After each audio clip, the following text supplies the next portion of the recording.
Gangs of Lagos.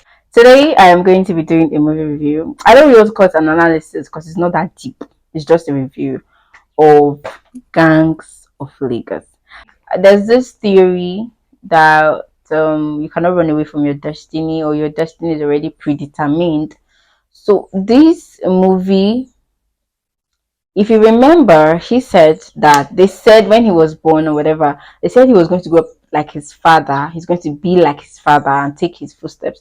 Now, first of all, his mother tried everything possible, spiritual, to take him away from that route, but he did not go. He went into the street. Luckily for him, Nino took him in and removed all those street minds for him from him. Said he was going to take him to school and make him a better person. But unfortunately, Nino died, which brought him back to the that same path of his destiny. Then he started staying with Kazim. He went to the streets, and at a point when they were grown, he was like, "I'm going to go to San Francisco. I'm going to save up money." He wanted to leave the streets until if he died, and he could not. So we still brought him back to the path of his father. And at the end, he was like, "Kadara." I'm sure that means destiny because I heard it in the movie. Because like Kadara, that you can't run away from your destiny, and that's what I feel like sometimes happens. Like there are some things you just plan to do, but you don't do it because they are just taking you to your path of your destiny. You cannot run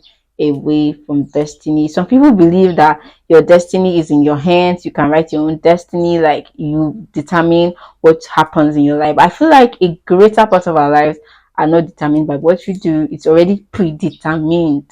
You understand that he could not run away from it. He was going to follow in his footsteps of his father, and he was going to die like that. So I'm going to give Gangs of Lagos an 8/10 because it depicts what's actually happening in our society, especially in Nigeria. You live in the streets, you were born in the streets, you had this of 50% probability you're still going to die in the streets. Like to leave the streets is actually very hard.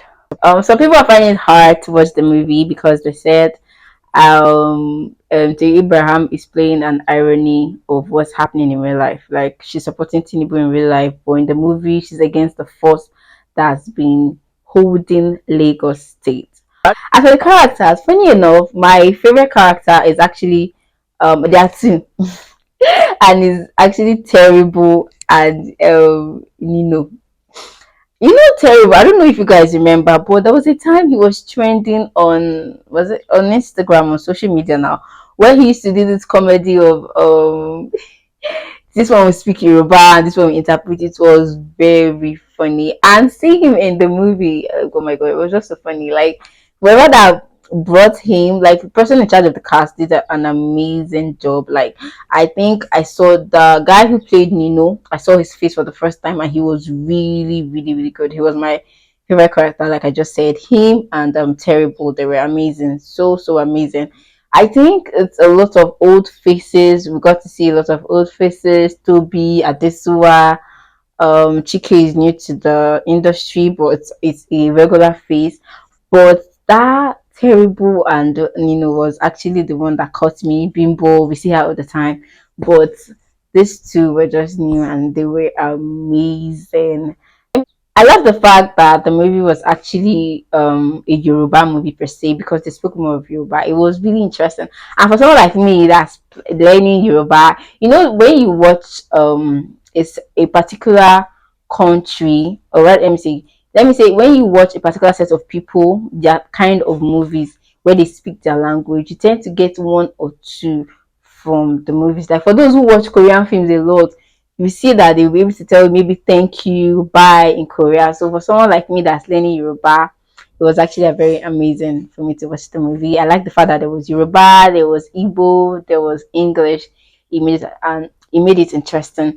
Then I don't know you guys when you were watching the film, but personally, like I'm not coming here to cap or to like praise myself, but I actually knew that Kazim was the one that killed Nino.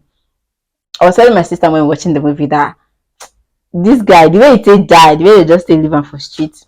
I was already suspecting because of that time that man that's on the wheelchair told him to excuse them, let them have a conversation. I was like, he looks angry.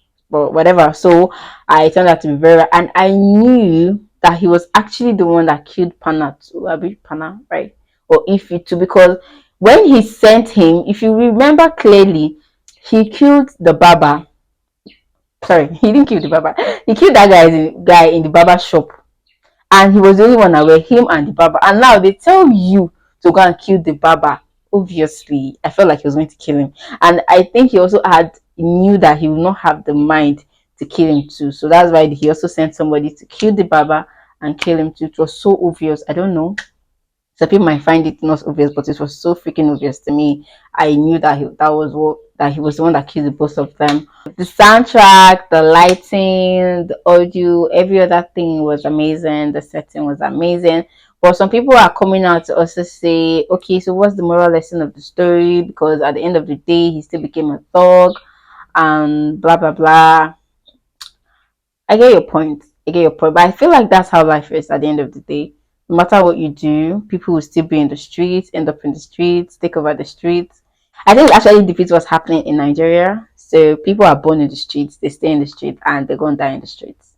It's actually very hard to leave the streets. So basically, the movie is interesting. I recommend the movie. You can watch it. I think it's something you should watch, and you should give your own opinion. What do you rate the movie? Drop your comments in the comment section. Tell me what you feel about the movie, your likes, dislikes, and what you rated. Bye.